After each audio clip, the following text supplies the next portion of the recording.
paparan Bu Laksmi ya, yang akan melihat seperti apa ekonomi kerakyatan itu, khususnya di lahan gambut, kalau dilihat dari segi keilmuan beliau, antropologi. Sila Bu Laksmi. Terima kasih Pak Dum. Ya. Ini mudah-mudahan bisa berjalan lancar karena kelihatannya sinyal kurang baik, tapi mudah-mudahan bisa terdengar. Ya. Honornya udah dibayar depan tahu dah. Saya akan mencoba untuk berbagi sebuah cerita tentang apa yang disebut sebagai sekolah sagu. Ini adalah bagaimana? Enggak, terus ya. Oke. Ini adalah salah satu riset aksi yang dilakukan oleh Pusat Studi Ekonomi Kerakyatan yang dilaksanakan sejak pada awalnya merupakan sebuah riset antropologi di tahun 2016, kemudian berkembang menjadi sebuah riset aksi yang berjalan sejak tahun 2017.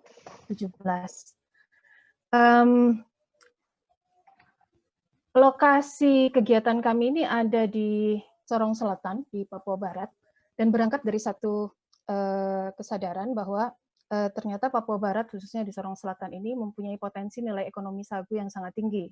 Dan Kabupaten Sorong Selatan di Papua Barat ini sendiri juga sudah memiliki satu master plan pengembangan sagu di sana, karena berdasarkan perhitungan nilai ekonomi sagu, kalau semua itu dikelola, itu akan mencapai nilai 22,5 triliun. Jadi memang satu nilai ekonomi yang luar biasa yang berasal dari sekitar 9 distrik di Sorong Selatan sana, 9 distrik atau kecamatan. Nah, berangkat dari situ, kemudian pemerintah Kabupaten Sorong Selatan memberikan izin, dan tentu saja atas persetujuan Kementerian Kehutanan dan ATR BPN, kepada dua perusahaan, pertama perusahaan BUMN yang perhutani untuk mengelola hutan sagu di sana dengan mendapatkan izin HTI, yaitu 16.000 hektar, dan yang kedua adalah ANJ Group dengan luasan 40.000 hektar. Dan ANJ ini tidak saja hanya mendapatkan sagu, tetapi juga izin untuk perluasan perkebunan sawit di sana.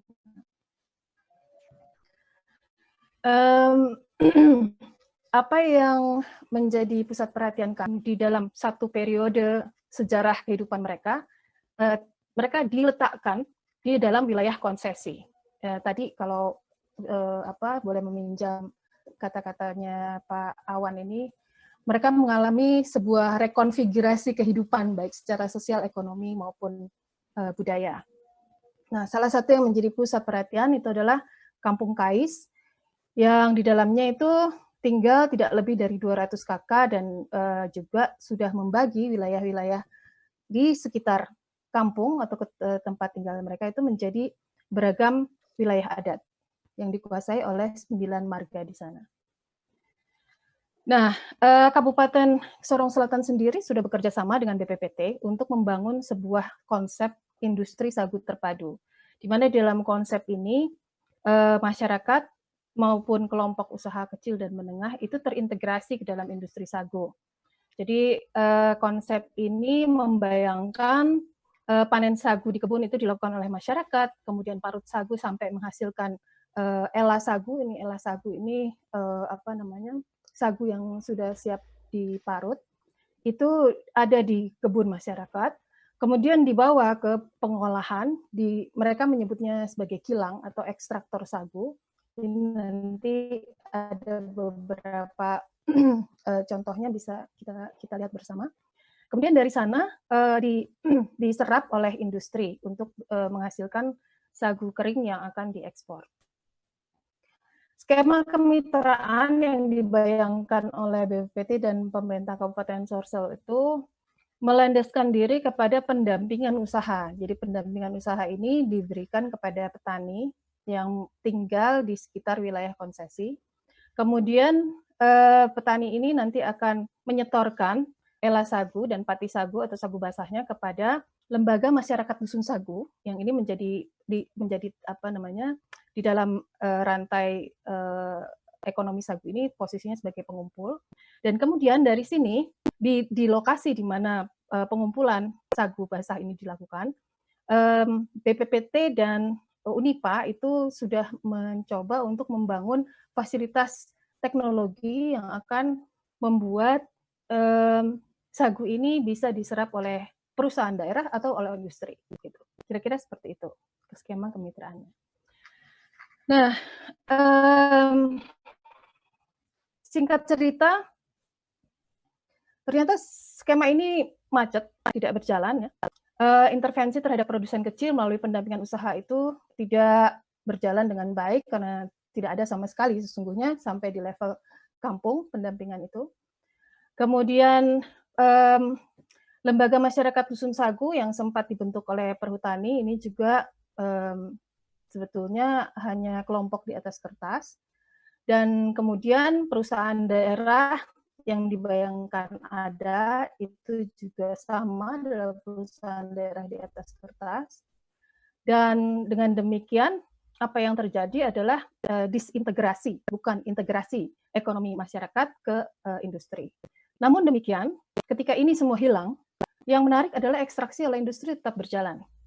Dan ekstraksi industri ini tetap berjalan karena ada suplai tual sagu langsung dari petani ke industri. Pertanyaannya kan kenapa demikian? Kenapa tanpa pendampingan apapun, kemudian industri ini masih tetap berjalan? Jadi sesungguhnya apakah industri ini memang membutuhkan atau bisa diintegrasikan dengan ekonomi rakyat? Gitu.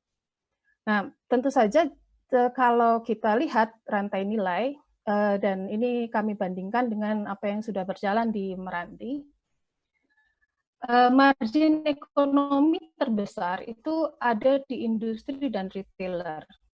Dan dari buku terakhir yang diterbitkan oleh grup ANJ tentang sagu kering mereka untuk untuk ekspor itu harganya 6.000 per kilo dan dibeli dengan harga 85.000 per kilo sehingga marginnya sampai Rp79.000 gitu. Kemudian kondisi yang ekstraktif tersebut, jadi memang harus terus-menerus dilakukan ekstraksi. Ini membutuhkan tenaga kerja tentunya, dan tenaga kerja itu ada di masyarakat sekitar kampung. Nah, dalam perhitungannya diharapkan bahwa masyarakat kampung ini bisa menjual tual kepada perusahaan dan ekstraksinya itu sampai 4.500 tual per hari. Dan ini kalau dihitung, hutan sagu di sekitar kampung ini akan habis dalam waktu sekitar 6 tahun, karena yang akan harus ditebang itu sampai 680 pohon per bulan. Nah, sementara kampung di sekitar itu isinya hanya 200 kakak, atau kampung di sebelahnya juga sekitar 400 kakak, yang pada saat yang sama juga harus makan dari sagu, dan kebutuhannya adalah 400 pohon per bulan. Nah, ketika mereka bekerja untuk mensuplai sagu, mereka mendapatkan harga Rp9.000 per tual sagu itu.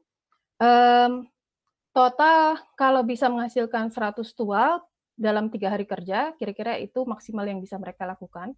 Itu yang didapat adalah sekitar Rp1.440.000 per orang per bulan.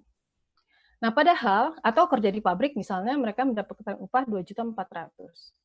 Padahal ketika mereka mengekstraksi sagu untuk makan atau untuk dijual, dalam skala rumah tangga itu bisa menjual 30 karung misalnya dari total jumlah pohon yang diekstraksi, menghasilkan 30 karung dan harga per karung itu Rp150.000, sehingga kalau misalnya itu dijual semua akan menghasilkan Rp4.500.000 per bulan per rumah tangga.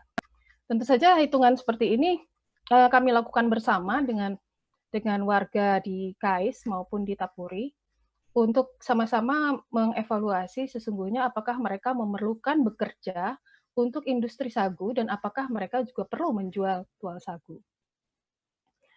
Tapi tentu saja ini yang menjadi proses kunci ini tidak bisa berhenti ya, dan ini selalu ada masyarakat yang memang membutuhkan uang cash dan bekerja untuk itu.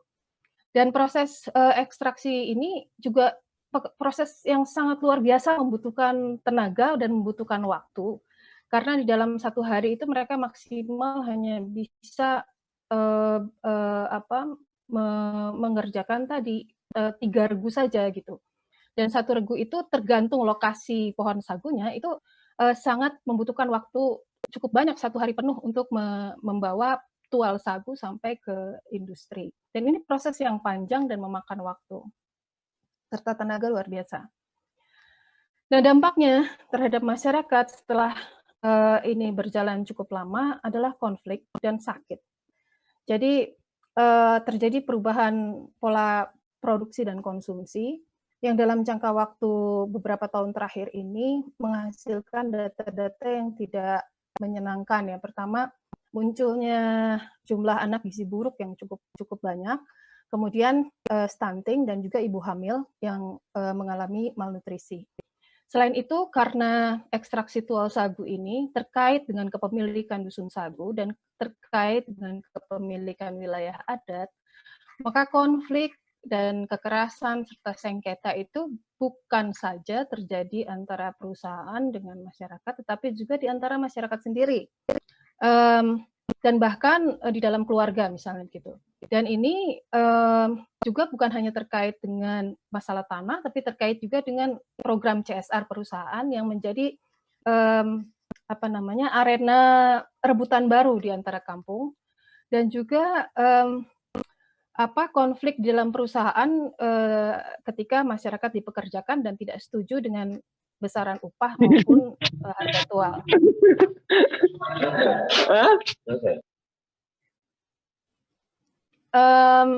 Dampak yang kedua, nah seperti yang saya sampaikan tadi, BPPT dan Pemkab Kabupaten Sorong Selatan ini terus berjalan skemanya, tapi bukan di level masyarakat, dengan membangun teknologi baru yang akan diintroduksikan untuk mengolah sagu tadi.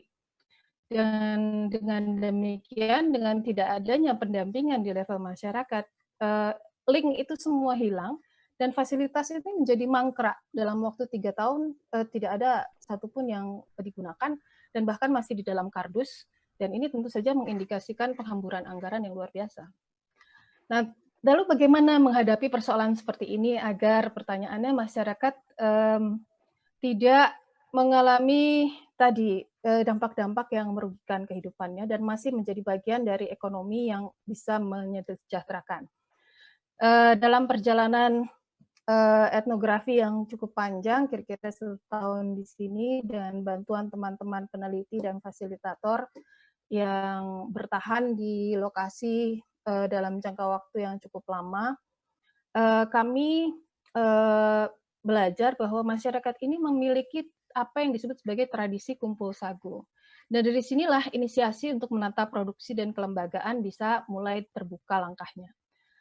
Pada awalnya memang upaya menjual sagu ini dilakukan sendiri-sendiri, dan tradisi untuk produksi kolektif ini baru dilakukan ketika dibutuhkan biaya sosial ekstra, misalnya untuk pendidikan, pernikahan, dan seterusnya.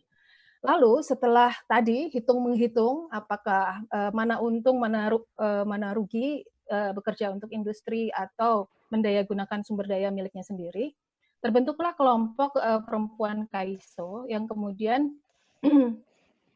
memiliki aktivitas produksi bersama dan dijalankan bersama. Nah, pada awalnya kami mencoba menawarkan nih bagaimana supaya produksinya lebih cepat, lebih baik, dan lebih ringan kerjanya buat para ibu-ibu ini, itu menggunakan teknologi parut sagu. Tapi ternyata ini yang menarik, mereka menolak karena rasa yang dihasilkan dari sagu yang diolah secara oleh mesin itu ternyata berbeda, dan itu berpengaruh kepada tingkat penjualan sagunya sendiri. Sehingga jadi yang bisa kami bayangkan, kalau ini adalah sebuah inkubator ekonomi kerakyatan, maka yang terjadi adalah satu upaya menggeser pola produksi dari ekstraksi tual sagu ke industri rumahan. Dan dalam konsep seperti ini, dan badan usaha milik kampung untuk membangun modal, dan ada juga Akademi Komunitas Negeri Sorong Selatan yang sebetulnya sengaja dibuat untuk menyambut peluang kerja yang disediakan oleh industri. Tetapi kemudian kami mendapat keluhan dari Akademi Komunitas Sorong Selatan ini, ternyata tenaganya yang dihasilkan atau lulusannya itu justru tidak diserap oleh industri, sehingga tenaga terdidiknya ini kembali lagi ke kerja yang tidak ada kaitannya dengan sagu. Nah, ketika dua hal ini, modal dan tenaga terdidik ini bisa disatukan, dia kemudian menjadi modal utama bagi kilang sagu ini untuk bergerak, dikaitkan dengan produksi sagu basah di kampung, kemudian produksi sagu basah menjadi tepung kering yang kelompoknya juga sudah ada, dan juga kelompok yang mengolah pangan dari tepung sagu kering ini. Dan semua kelompok ini sesungguhnya sudah punya konsumennya masing-masing, maupun mulai dari sagu basah itu sendiri yang yang biasa dimakan sehari-hari dan dimasak menjadi papeda, kemudian ada tepung kering dan juga ada sagu kering. Dalam penataan, dan ketika harus dimulai dari penataan produksi dan distribusi, basis untuk membangun produksi kolektif ini sudah ada, karena kelompok mama-mama di sana sudah bersedia untuk bekerja secara kolektif, bahkan mereka memang sudah lama bekerja secara kolektif ini, tapi sebelumnya untuk konsumsi sendiri. Nah, sekarang ini mereka ingin menjual secara kolektif, dan kesepakatan di tingkat kampung itu sudah memutuskan untuk mendirikan badan usaha milik kampung, meskipun itu masih diuji cobakan. Nah, uji coba pertama adalah membawa hasil produksi sagu mama-mama ini langsung ke pasar. Nah, karena perusahaan daerah belum ada, tetapi jika konsep ini bisa dijalankan, maka perusahaan daerah itu akan sangat berperan untuk mendistribusikan, menyerap dan mendistribusikan produksi di kampung ini ke industri rumahan maupun ke pabrik. Sekolah sagu dalam hal ini menjadi poin penting di dalam proses organisasian kapasitas di kampung. Jadi kami bertanya apa yang ingin mereka pelajari untuk meningkatkan kemampuan. Di sisi lain juga kami perlu menawarkan kerangka, kira-kira bagaimana jalan untuk mencapai di sana. Dan kerangka itu yang dibayangkan adalah pertama ada upaya untuk membuka cara pandang secara kritis dan reflektif terhadap pola konsumsi mereka sendiri dan daya produksi mereka, pengetahuan dan praktik produksi dan konsumsi mereka. Kemudian persoalan hak dan akses terhadap dusun sagu ini yang sangat diatur oleh norma gender dan kekerabatan. Kemudian tahap lanjutnya adalah bagaimana meningkatkan kapasitas baru dan kelembagaan baru yang akan mengolah produksi komoditi ini dalam pemahaman rantai distribusi yang harus dikuasai sampai kepada administrasi keuangan yang paling sederhana. Dan yang terakhir, dan ini yang paling sulit ternyata adalah memperkenalkan teknologi baru, karena kalau memang ini semua terus berlanjut, perlu ada seleksi dari sagu itu sendiri, sagu jenis mana yang paling banyak patinya, dan kemudian itu yang bisa dikembangkan di kampung, karena kampung mereka dengan dusun sagu mereka ini letaknya untuk beberapa marga cukup jauh, sehingga kalau tidak melakukan budidaya, itu akan menghabiskan energi dan biayanya sangat besar. Jadi jalan-jalan awalnya ini adalah membayangkan atau melakukan budidaya sagu di kampung. Dan untuk beberapa keluarga ini sudah dilakukan, dan mereka memiliki pengetahuan yang teruji soal mana sagu yang memang paling baik kandungan patinya.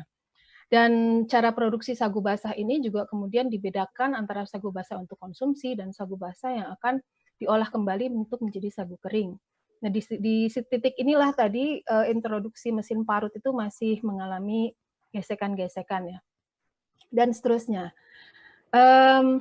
Saat ini sebetulnya kondisinya sedang menghadapi tantangan karena kerjasama multi pihak yang kami bayangkan, terutama dengan pemerintah Kabupaten Sorong Selatan ini masih mandek, terutama persoalan-persoalan pergantian pimpinan daerah yang berbeda visi. Kemudian pengorganisasian masyarakat secara konsisten pun ini sangat terkendala oleh anggaran, dan pada akhirnya ini semua dipertaruhkan kepada aktor negara yang berpihak, terutama di level kabupaten dalam kasus Sorong Selatan ini. Sementara modul sekolah sagu itu sendiri sesungguhnya sudah bisa disiapkan untuk diimplementasikan apabila Akademi Komunitas Negeri Sorong Selatan dan pemerintah Kabupaten Sorong Selatan ini sampai pada satu kesepakatan bersama untuk melakukannya. Nah, akhirnya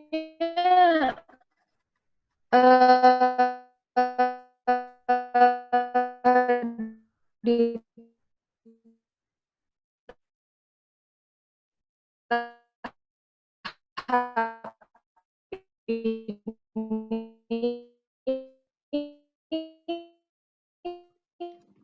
Sinyalnya lemah ya?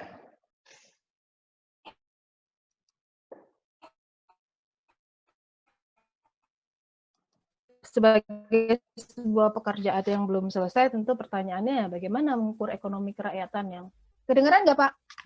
Halo? Udah. Halo, kedengeran Pak Dum? Udah, oke. Pak Dum? Ya, dengar. Sudah kedengaran. Halo, Bu Lasmi. Iya, tadi terputus Pak ya. Ya. Ini slide terakhir. Ya. Betul loh. Iya, itu udah terakhir ini, Pak.